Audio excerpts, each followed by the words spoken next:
Hello everyone, just a normal guy 0824 here with part 3 of Monster Loves You.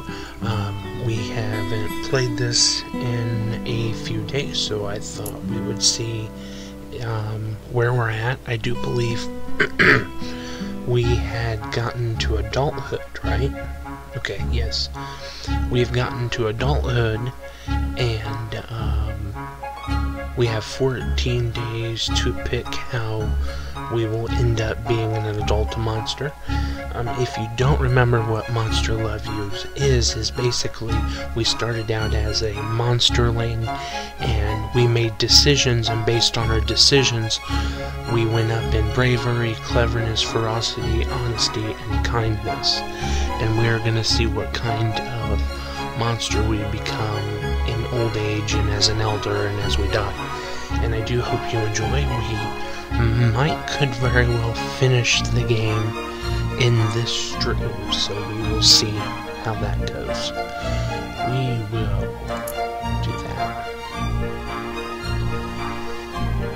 So each time we go and decide what we want to do, we pick from the adventures, and once we had picked from the adventures, our days will go down each time we do one. So let's just pick one here. We'll pick this door.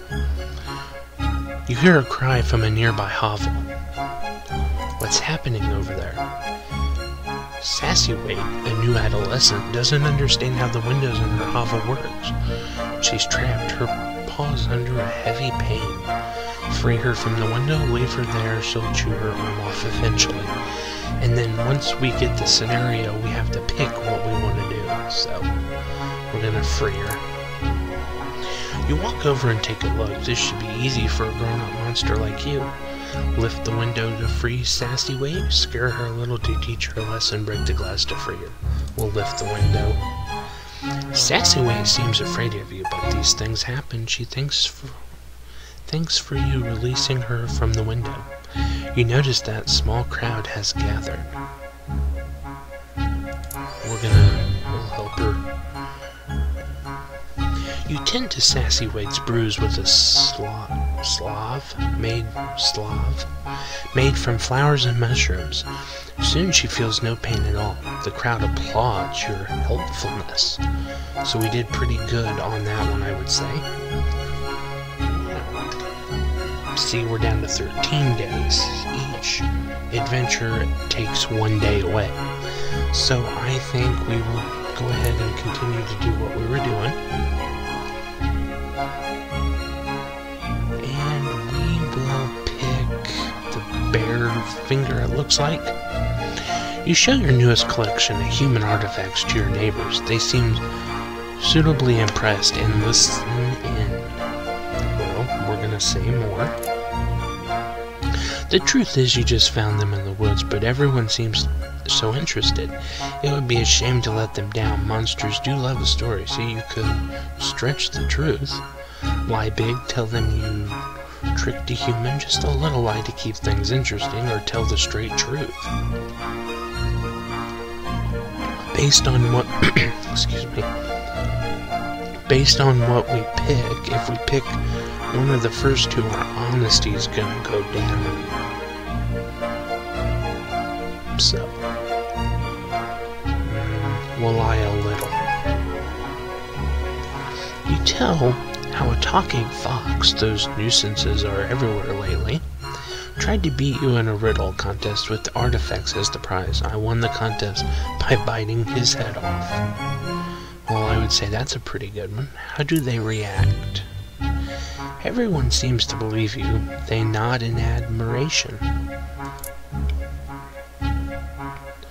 We will explore.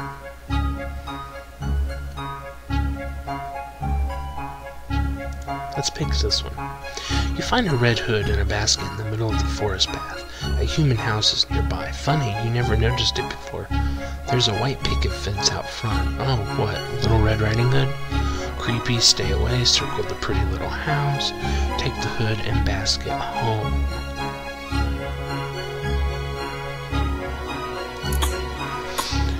There's a great deal of blood in the yard, along with a half-dead wolf coughing weakly. we're actually going to kill the wolf because, you know, we basically know what happens. We know what Little Red Riding Hood is. You pin the wolf down. It coughs weakly. Then it dies. And we're going to take it home to eat. You haul the strangely heavy carcass back home. An elder points out a sewn-up gash down the wolf's belly and says it was good work. Take credit for the woodcutter's surgical precision. Admit it was someone else who cut the wolf open. Well, we like honesty, so... The elder is impressed with your honesty and says so. You open the gash and find stones inside the wolf. How odd. That is kind of odd, actually. We'll do a little bit more exploring.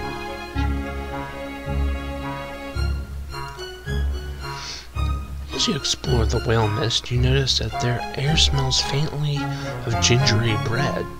There ahead, there's a flock of very fat birds pecking a trail of crumbs that winds through the trees. Try the crumbs, follow the trail of birds and crumbs, chase the birds away. Well, wouldn't that be Hansel and Gretel? We'll follow the trail. It leads along twisting paths you never knew existed. Deep in the forest, you come across a rickety human house which smells of baked goods. You hear human speech. 2 children are babbling nearby. Examine the children. Wait for the children to leave the baked house. Eat one of the children when you get a chance like this again. Humans are pretty dangerous. Leave it alone. Let's examine them. The human children look tired and very thin, but their bellies bulge as though they've just eaten a huge meal. They're so weak that you don't fear for your life being so close. It leads along... Oh, okay, so I guess... Smoke begins to pour from the windows of the house. The children flee deeper into the forest, laughing. As flames rise to engulf the whole house, you hear an adult human screaming inside. Well, we know who it is. It's the witch. So I guess nothing really happened there, huh? Okay, let's go back to this one. Spider. Today's the day of the Spinner 500, the big spider race. Winners are regarded highly by all around town. Let's do this, let's not. Well, I guess we could do it. But your spider hurt her leg this morning. What should you do? It's a noble race. Watch with your spider. She's normally the fastest spider in the world. Even the playing field. May the best spider win. Enter yours unaided. Ooh, this is a little different.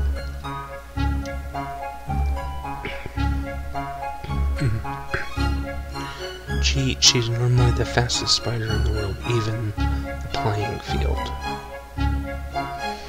Do we really want to cheat? That would knock down our honesty.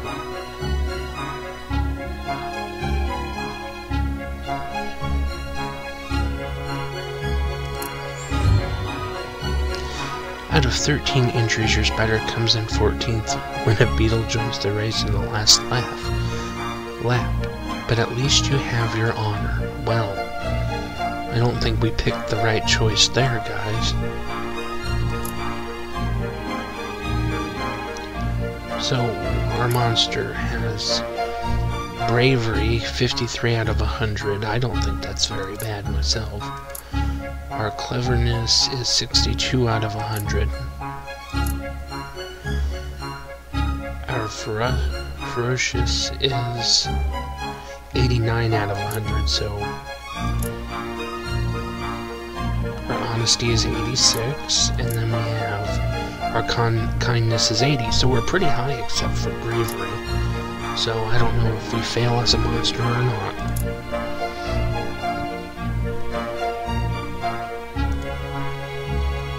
A small pack of elder monsters are huddled at the edge of Omen, watching the woods and discussing something in hushed tones. Listen in. Elder Hamrag is saying this could simply be a rumor. We don't know they're out there for sure. Leave it be, ask what's going on. Let's ask. Hamrag says, some of the younger monsters have seen others in the whale mist. Monsters from no town we know of. Thin and cold without food or shelter. Suggest everyone be on guard. Offer to host any homeless monster in your hovel. Promise you'll remember the warning. This is a little interesting.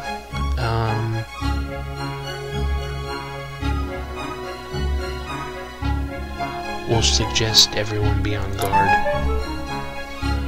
Ooh. My kindness went down. Reedblitz scoffs, that much is obvious. Dunderhead, if we see strangers we should drive them off. Or kill them, the other elders don't seem so sure. That was not good. Oh man, I don't like that at all. That really makes me mad. Okay.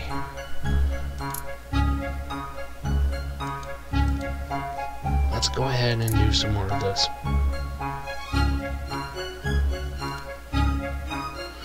Blistry comes to you, flapping her winglets and clenching her claws. Mupsy Morel is looking for me. I overslept. I missed the hairy hare hunt. What's so bad about that? Okay. I was on the list for the hunt, says Blistry, and those hairy hares are really fast. We have to collect enough of their feet every year so Omen Town has good luck. Ask Blistry how many feet the hunt brought back without her. She yells, none! I was supposed to watch from above and show the other hunters where the hares were hiding. Bad luck for everyone then, except the hares. That's the truth, huh? Blistry flutters her winglets again, especially for me. Mubsy is going to print a story about how I ruined everything for everyone. Well, you shouldn't have overslept, Blistry. Blistry comes to you, flapping her winglets and crunching her claws. Oh, I guess we have to do it again. Blistry suddenly leaps to the top of a garbage can, spreads her winglets, and glides away. Weird. Just then, Bubsy Morale rolls into a potent square, pen and pad grasped in her thin claws. Did you see Blistry come through here? I want to make sure everyone knows the truth. Tell Blistry you overslept. Claim ignorance or no comment. Kindness went back up, yes. Mupsy bought it. Blistry's overjoyed. Alright, let's do a little bit more exploring. That might get my bravery up. A squirrel hops into a pool of sunlight. Bright-eyed and bushy-tailed, ready to bury nuts and make something of itself. You drop on it from a branch, grab it and twist its head off. That's interesting. Delicious. A young wolf suddenly leaps in front of you, snaps the squirrel out of your claws, and runs off laughing and barking. Wolves can bark now, isn't that only dogs? Turn the tables on the wolf, or chase the wolf into the bushes. We'll chase the wolf. Which I guess was not the right move. You run into the underbrush, slashing and tearing at the binding vines and leaves, but soon lose the wolf's trail. As you stagger home, you notice that wolf poop, wolf poop, has been left along the trail. You know, without a doubt, who left it there. Go home and try to forget about it. And now my respect went down. See, if you don't pick the right choices, you're not going to do too well. As you approach your hovel, Blistry helpfully points out that you stepped in some of the wolf poop. You're a laughing stock.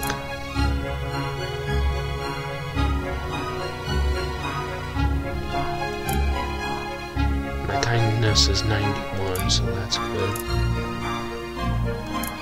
Stayed the same.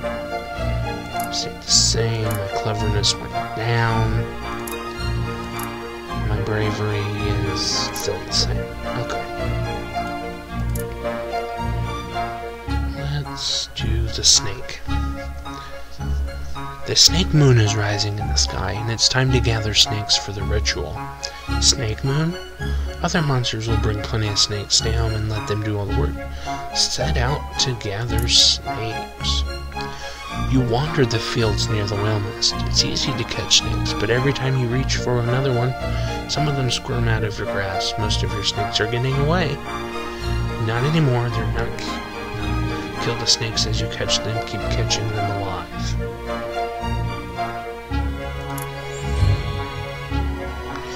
You come to the ritual with 10 snakes draped over your shoulders. Greet the other monsters with your dead snakes. Many of the other monsters brought live snakes, but they let you put your dead ones into the salary cauldron. The monsters gather around the cauldron. Perfrock scrapes 2 sticks together to light a fire. It's going to be a fun night. And there was much rejoicing. So that was a pretty good one. Okay, let's do this one. You find Bloats hitting a dented alarm clock. Why have bells that don't ring? Is this some kind of riddle? Before he can answer, he throws the clock over her shoulder and glowers at it. Stomp all over it for fun. Take it from your home, try to fix it. You pick up the clock and examine it with care. It's so complicated, more complicated than anything a monster has ever made. And that includes monsterlings. Wheels and cogs and gears and levers. Oh my! This is too hard, just take it and stick it in your hovel as a decoration. Keep poking at it and never hit the clock. Even though it's so complicated that you might get your claws caught inside it, or get a spring to the eye, or accidentally hurt Bloats. Or hurt Bloats on purpose, for that matter. Yes, go for it. Nah, keep it safe.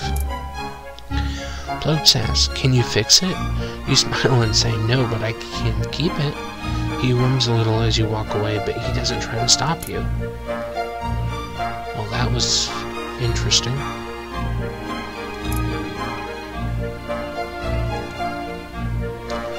Gobble shows off a human doll she found in the last hunt. A crowd of elders and other monsters gather around you, chattering excitedly. Indeed. She asks if you think it might be good to show the doll to some of the monsterlings. Let them see a human-shaped thing without actually seeing a real human, you know. Educational. Absolutely because, probably not because. Gobble can see that you're bringing some science here. She hangs on your words, as does the rest of the crowd.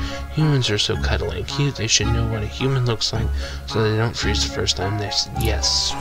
Yes. Gobclaw nods, good point. We want the young ones to avoid humans, but not to be so frightened they do anything foolish. Gobclaw says, you're wiser than me. The rest of the monsters nod half-heartedly, but you can tell they appreciate your insight. Good, because when we become an elder, I want very much respect and honesty.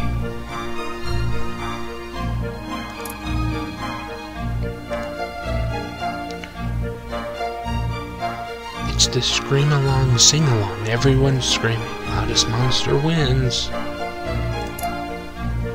You're totally going to break some windows and eardrums, but why are all these monsterlings here? Your singing has known to hurt their little ears. Sing quietly, using mostly stomach noises. Belt it out, you gotta win. Pre-smash the village windows, then sing. You sing about loss and secret love, and a plate with no pancakes on it. Your song is sad and strong, but other monsters sense that you're holding back. The monsterlings, on the other hand, are terrified. Sing proudly, but rein it in. Cut loose at full power. Scream. Oh god, my kindness went down again. The monsterlings flee as your song shatters windows and causes cloud to break apart in the sky. The other monsters carry you around potent important square on their shoulders and humps, proclaiming you their musical hero, though you see monsterlings cowering at the broad cave, clenching at their ear holes. 87 out of 100. 89. 89. 88. 53. God, we gotta get our kindness up. You come upon a scene of hundreds of frogs, all gathered on a stream bank. They're ribbiting back and forth in what is clearly a debate of some kind. Watched by a stork. What are they arguing over? Eat the stork, don't waste your time. Half the frogs sound along. Excuse me, let me read that again. Half the frogs surround a log as though it is their leader. The other half are huddled at the feet of the somewhat bemused stork. What do frogs think of monsters? That stork looks delicious. Grab it and have a snack. Wait and listen, talk to them.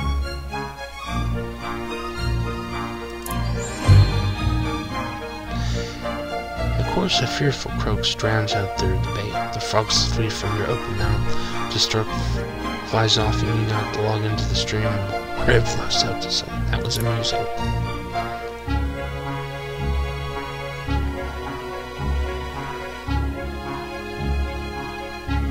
Uh-oh. When you get back to Omen, an elder monster tells you the frogs were choosing their king today. It's an event of great mystical significance to the forest, you know. So I lost some respect. Seeing her expressions and the green guts dripping where you've walked, she sighs. Well, it was. Didn't do well. One more day. This'll be our last little adventure of adulthood. All of Omen is abuzz. Elders glare angrily at everyone, then look back at the broken sign at the town gate. We look down at the little piece of the sign you're holding and blush. Wait, what did you do again? Yes? Blitz spots the bit of sign that you're holding. Hey, don't tell anyone you broke it. It'll get fixed. This will all blow over. It's just an ill wind that blows nobody any good. Bygones will be bygones. Blistry is often accused of thinking she knows everything. This includes human cliches, all of them. Blistry says, I can take care of this. Look, I took a bit of the sign too. I can slip some into Varrock's hair when he isn't looking. Nobody ever believes him since he's always lying and stealing. No, come forth and admit your accidental crime or stay silent. Respect goes down, but honesty goes up. All the gathered elders scull at you. They take turns chewing you out, which for monsters is a more literal expression than you might expect. Ragged and bloody, you creep back to your hovel to heal. Ouch! You take solace in the fact that your honor is intact.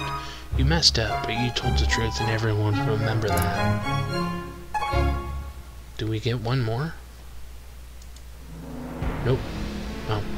You're growing old, my friend. Your body is very soft and you drip slime everywhere you go. It's getting hard to leave your hovel.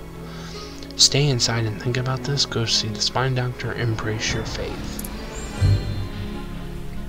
A group of elders is waiting at the door of your hovel. They've seen your dripping. They know it's time for you to dissolve or ascend. Refuse to go with them to dissolve or become an elder. Ask them to come back later. We'll go with them. I want to see what happens. The elders of Omen surround you at the spawning vat. They've built a fire beneath a small cauldron. Your body is squishy and damp. Examine the cauldron. Be tested. Try to ascend to elder status. Dissolve. Become one of the spawning with the spawning vat. Last chance to run. Flee into the wilderness. Will be tested. A masked elder comes forward. She says it's time to decide. All their elders growl and snarl. The masked elder claws herself. 3 drops of liquid splatter against the hot bottom of the empty cauldron. Thick vapor rises into the air. Was that blood or slime? Listen.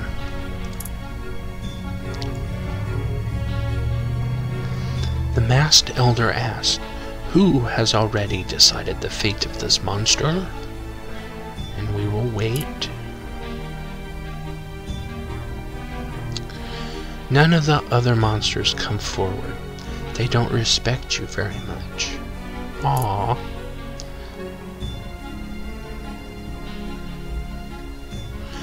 The masked elder has placed 5 flat stones on the ground before you.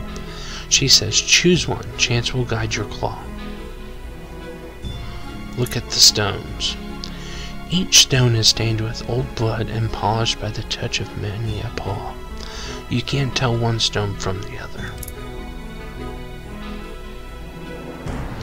Pick a stone that looks good. The other side of the stone is etched with a crude glyph. It shows one monster kneeling beside another, injured monster. The masked elder says, "We will test your kindness."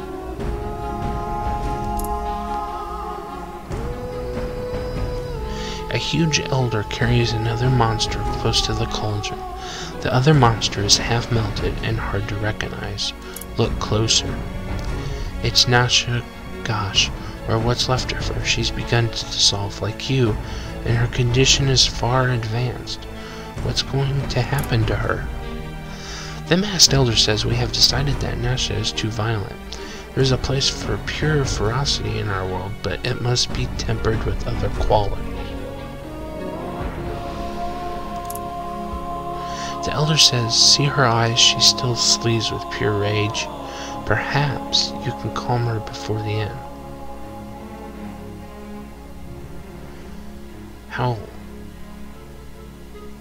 How high is my kindness? I don't remember.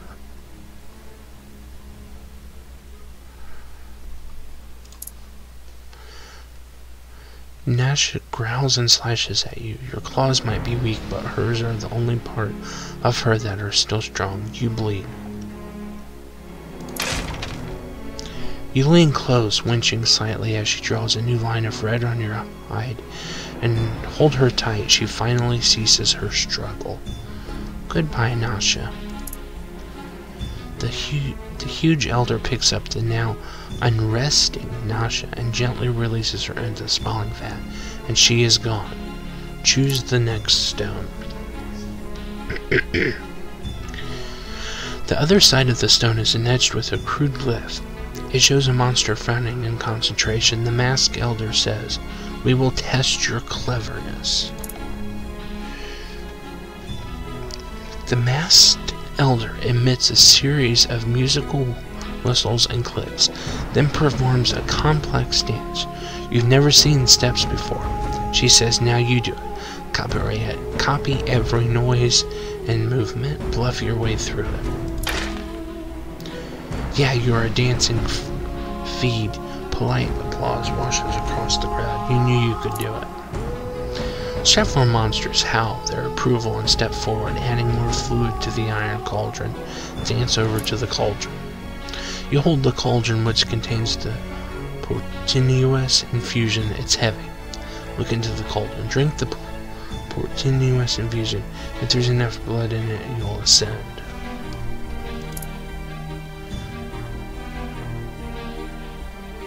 It's half blood and half slime. At least some of the elders support you.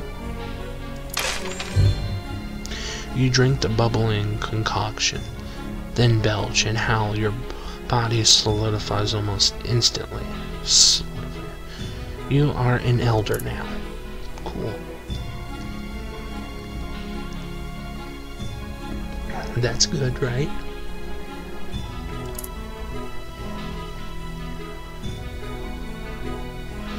You are now an elder. You are welcome in Snake, the oldest of the monster towns.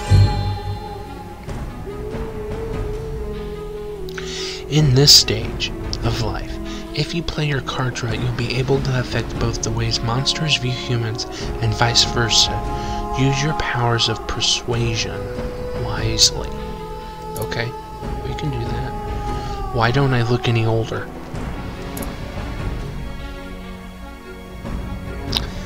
That is odd. I believe I should look older since I'm an elder. Elder Prudence is tiring of the debate about living alongside the humans. Listen to her argument. Prudence says, they can't even eat a squirrel without killing it first. Their bodies are only slimy around their assorted holes. Why bother to talk to them? We're best off keeping our distance forever. She slumps down, disgusted. Accuse her of cowardice unbefitting a monster? Humans kill their food to spare them pain. Success.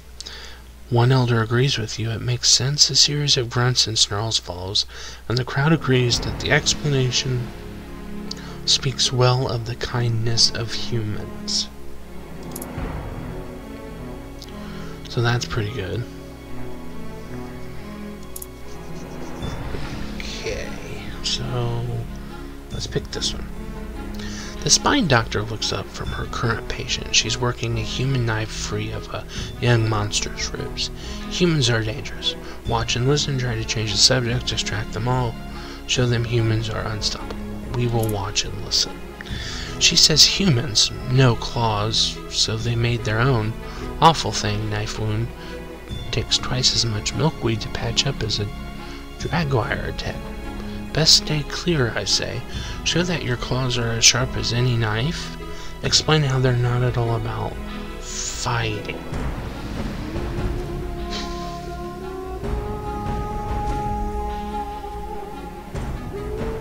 I think I have pretty high on this.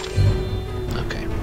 Success. That scary knife you explain is used to spread jam on bread. Real knives are much worse. The spine doctor nods, a little shocked. Well, that's good.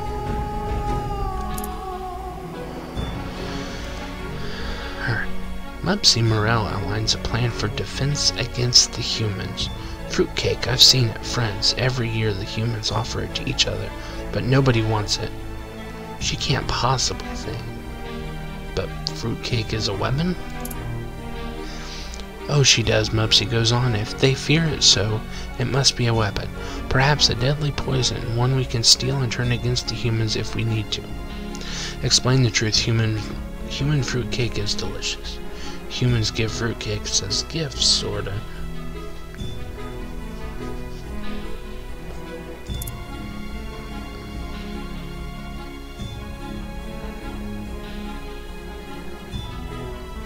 Everyone is shocked. You've said surprising things before, but this is pretty blatant. Mubsy mutters something to a friend too quiet for anyone else to overhear. Mubsy mutters, you are known for your generosity, so perhaps you're right, but I still want to get my claws on some fruitcake. Let's go here.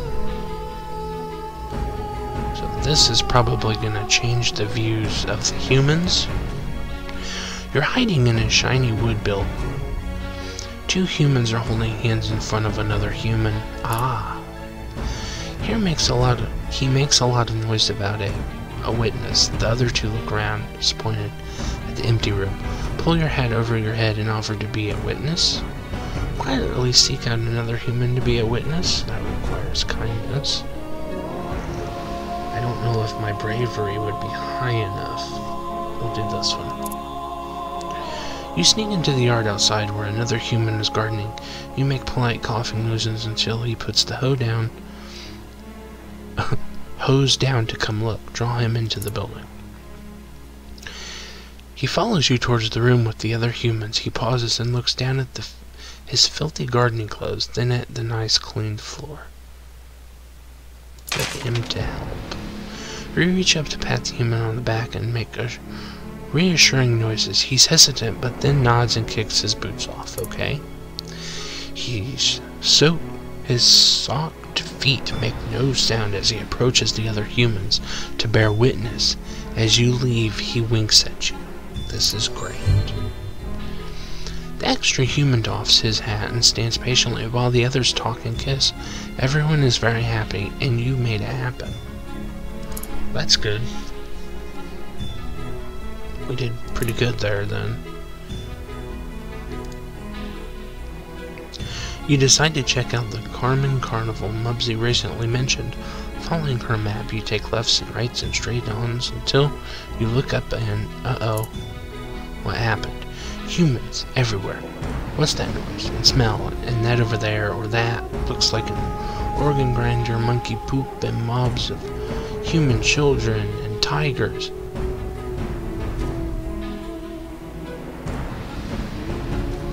Eat some monkey poop or wait a tiger. Why would you do that? Actually, it's not as bad as you might think. Humans everywhere. What's the noise? The tiger is running through the crowd right through the middle. Actually, that's because the crowd is scattering away from the tiger. Aren't humans afraid of tigers? Okay, so we're gonna have to deal with a tiger here. Come to think of it, humans are scared of tigers and usually keep them in cages, don't they? Ha, what a laugh. Cut off some human escape routes. Fight the tiger before it gets away.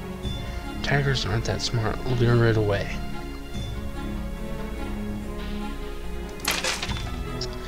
You climb up to a bunch of floating balloons and with a flex, your claws pop them. Pop. Ooh, it worked. Cool. Colored scraps fly everywhere. The tiger looks for the sound of the noise, spies you, and charges. You lead it out of town and away from the frightened but safe humans.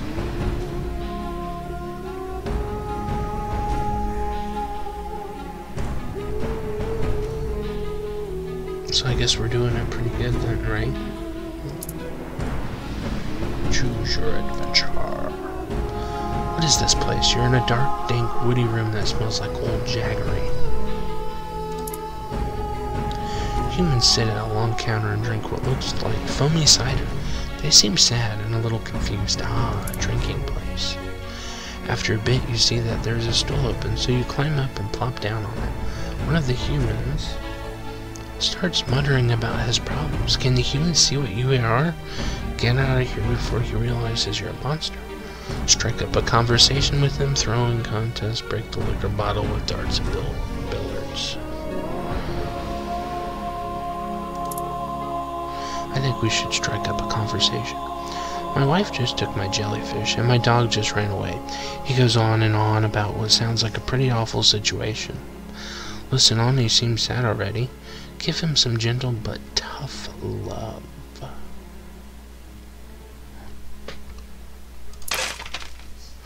His problems are real. He can't stop batting on some kind of bowl, though you don't know. Some kind of bowl. Though you don't know what was in the bowl, you tell him he can deal with himself if he's strong. Keep at it. He listens, caught by the passion in your voice, and eventually nods. Yeah, I can do it. I know I can. The human pays for your drink, which is a relief as you have no human money. That is a good thing then, huh?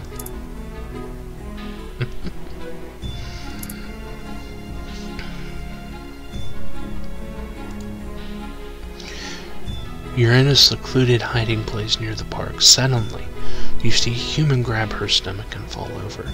Is she playing a joke? No, now's your time to shine, or just watch. That's the spirit. What will you do? Be like the spine doctor, doctor her good? Risk being seen among humans to seek help. I'm gonna go kindness. You lay her down on her back gently and feel her belly. There's rumbling calls for milkweed, a sure settler of some complaints. We'll go find some. You dash into the park where you find a few pods of the stuff. Using your claw, you cut open the pods and drain the content into the human's mouth. See what happens. She moans and tries to push you away, but you hold her still and keep the medicine coming, just like the spine doctor taught you, okay? Success! The human is soon standing unaided. Other humans come to help her, but she hardly needs their assistance. Off you go.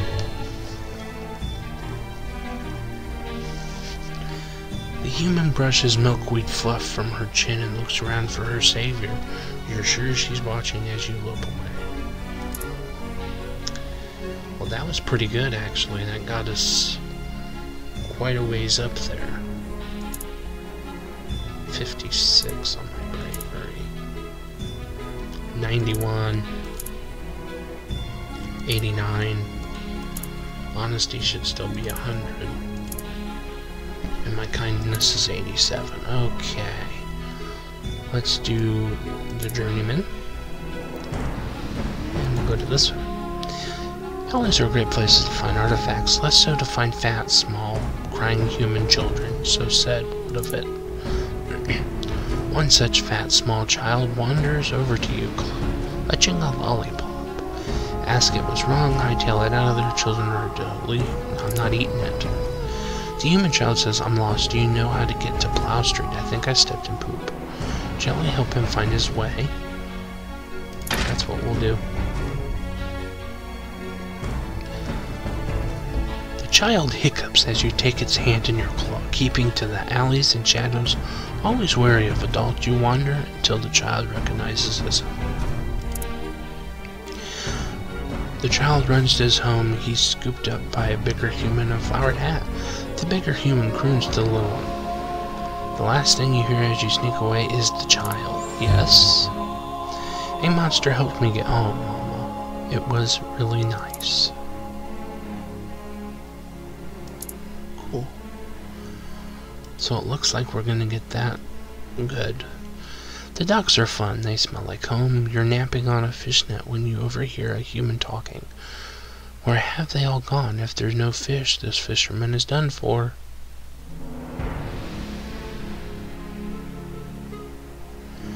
Is my cleverness that high? Could punch a hole in the boat because it's fun? No. We'll go honesty. You stand on the wheelhouse roof and clear your throat as the fisherman notices you. You point grandly in the direction of the intel where the fish spawn. He slowly nods, makes swimmy swim gestures. The fisherman looks in the direction you indicated. You explain that you know the waters, and the human seems intrigued. Keep telling the tale. The fisherman seems doubtful at first, but you manage to make him believe you. He soon sets off for the fish-rich intellect.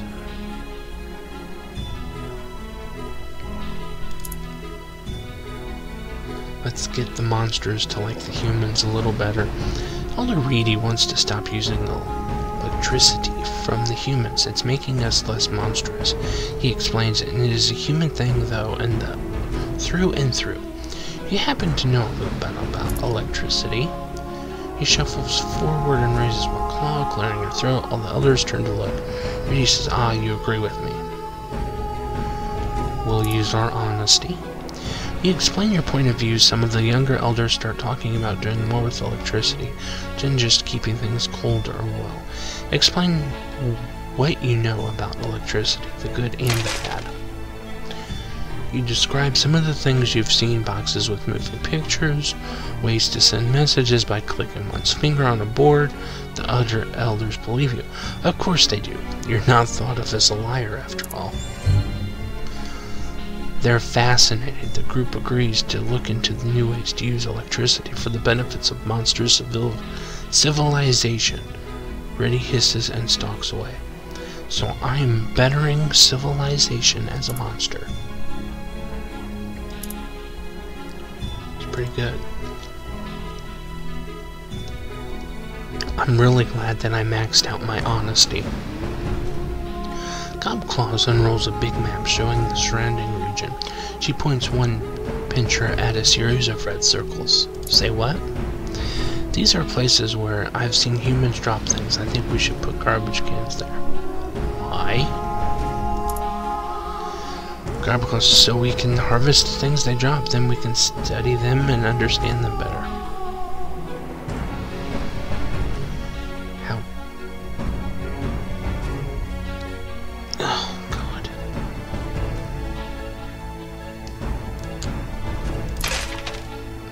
You get things in order and help Godclaw arrange the cans so they'll be easier to collect later.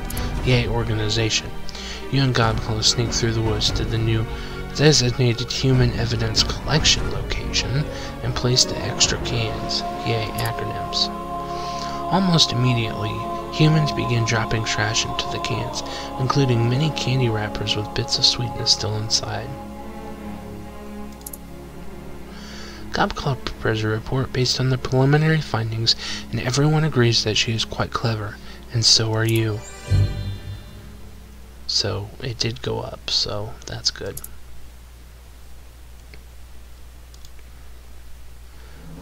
Grimmitten's shouts, might makes right. Perflock replies, not always, we should talk more like the humans do. Agree with Perfrock, debate is power. Shock them that might makes right is wrong. We use our honesty. You explain how humans can come to a decision as a group without slashing or biting everyone. The other elders are intrigued by your words. Go on. When you start describing voting, they lose interest, but they agree that words hold great power. So we did it. So far, we're doing pretty good here. Elder Gobclaws rages at the other monsters. She crushes some stray lizards. As she screams, admit it, humans are dangerous. Let us smash them to bits. She's wrong, challenge her.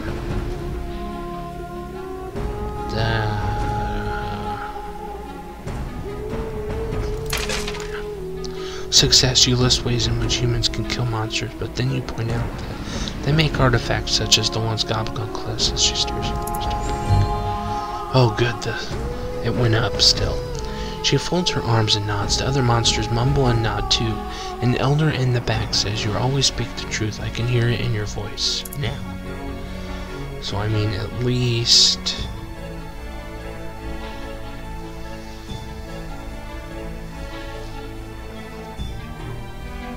there's that. Smoke, glow, crying. A human house is on fire. There's one small hidden human child outside, and it's that a human baby inside? Where are the fire humans with their big red engines? Big action.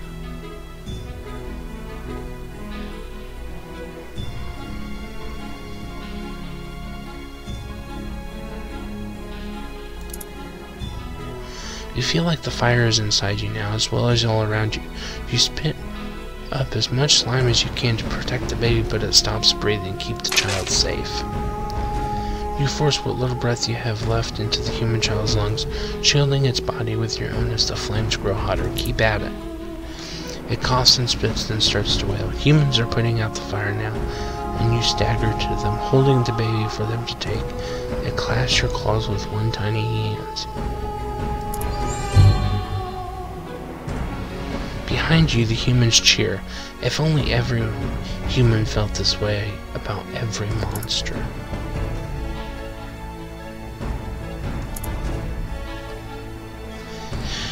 Okay, 0 days left. As you walk through Potent Squirrel, you think on your past. You've lived a good life, but the one thing you were never able to gain was phenomenal respect among your peers. Who cares? Though monsters have always feared and loathed humans in the past, your work towards improving relations has paid off. Monsters have come to respect and like them. Well done. Grand. Meanwhile, humans, who once hated all monster kind, have come to understand that monsters aren't terrible, evil things. Rumor has it that humans think pretty well of you. Okay? Shattering your reverie, terrible commotion erupts. Elders and younger monsters alike are milling about in a great mob. What is it? Blood drops from a nearby roof. Humans are coming this way. What? Blistry says, that's wonderful. We can talk to them. It's true. Relations have been warming. Both monsters and humans meet deep in the wild mist. There is considerable shuffling on feet and paws. Everyone wants to talk, but nobody wants to make the first move. If only some monsters were to speak. Yes, if only a few other elders are looking at you strangling one in the throat. No, welcome the humans. Everyone breathes as a sigh of relief as you put your best claw forward. It's the first step of a long journey. A journey on which monsters and humans will cooperate in all things. What happened next? The end. And so monsters and humans worked, lived, and played together for many happy generations to come. Hooray for the future. So I ended up getting the monsters and humans to live happily ever after.